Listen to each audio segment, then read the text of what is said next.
we can basically take ingredients and turn it into beer within 10 days. Not so much. Not so much here. Again, this is where you kind of gotta just let it set. And hurry up and wait. Hurry up and wait and let it do its thing.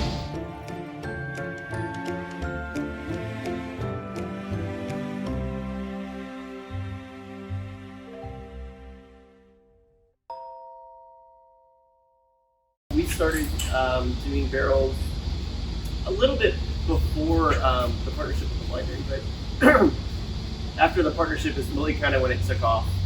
And so we started, most of the barrels that we were using at that time just came from you. So they've been through the wine program, and we were using them primarily to just kind of play around and see what kind of flavor profiles that we could get. As opposed to just aging in barrels, we actually started doing some fermentation in the barrels, which kind of added to the depth of flavors. Most recently, what we've been spending more of our time doing is with our stout program and really kind of gravitating a little bit more towards bourbon or whiskey barrels.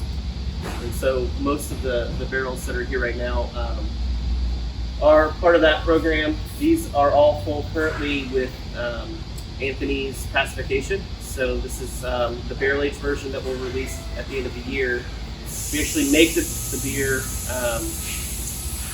usually in the springtime, and we'll lay them down in barrels for 5 to 6 months.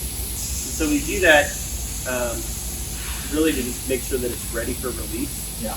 And they're not necessarily going to stay in the barrel that entire time, but for a fair amount of that before we pull it out and package it. Is there anything that influences barrel selection for you guys, or is it just what's available, what you're able to purchase? So it's usually, we try to source it from spirits or wines that we enjoy or we think that might have a comparable flavor addition, complementary to whatever beer that we think we're going to put into it. So some examples on the wine side that we've done over the years, we've done Hefeweizen, which is not a beer you traditionally barrel age, but we've done that in white wine barrels, with barrels that have been through the white wine program. We've done that with Saison style, so the Provision Farmhouse Ale. That was actually kind of a fun one where we not only aged it in barrels, but we actually did a secondary fermentation with some of the yeast that comes from your natural fermentation. We've done Abbey style ales, and we've done those actually kind of as the whole process. So all the fermentation took place in old wine barrels, and then we actually added some ingredient at the end. So we actually, after it was done fermenting, we then added some sweet orange rind and let them sit in the barrels for several months. And those ended up coming out pretty fantastic in my opinion. It kind of reminded me of, it was like an old fashioned, like a really like a lower ABV old fashioned. Like if you like old fashions, you're gonna like that beer. The thing that we did, I think, that's kind of unique is that we typically do some of these lower ABV beers are kind of able, I think, in a way to get away with it because we are using barrels that have been through another program, so they're not super heavy on oak. By the time they get to us from the wine side, they really don't have a lot of the oak character, but they do retain quite a bit of the fruit flavors that are coming in from the wine, which I think actually imparts quite an interesting and unique flavor profile to the beer. So we do that. We're able to do that with like a Revelation Stout, which is only 5.5%, and it's not overpowering, right? It still maintains an order of balance. These guys right now, they've got a big old beer in them, but they're fresh bourbon barrels, so they need something to counter that. The interesting thing about it, we always get this question of, we don't know how long it's going to take.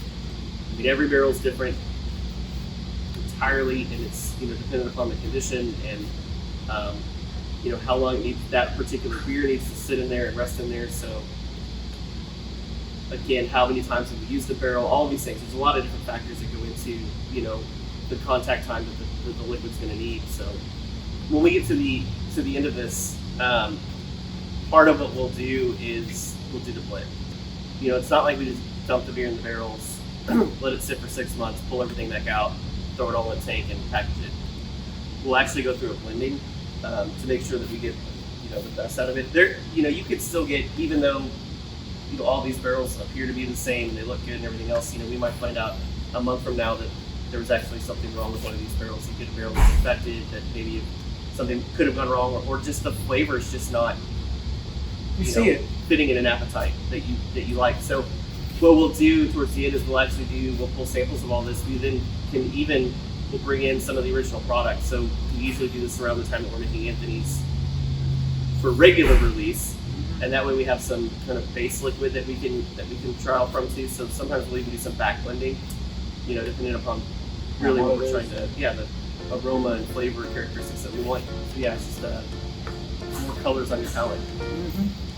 Why we do it.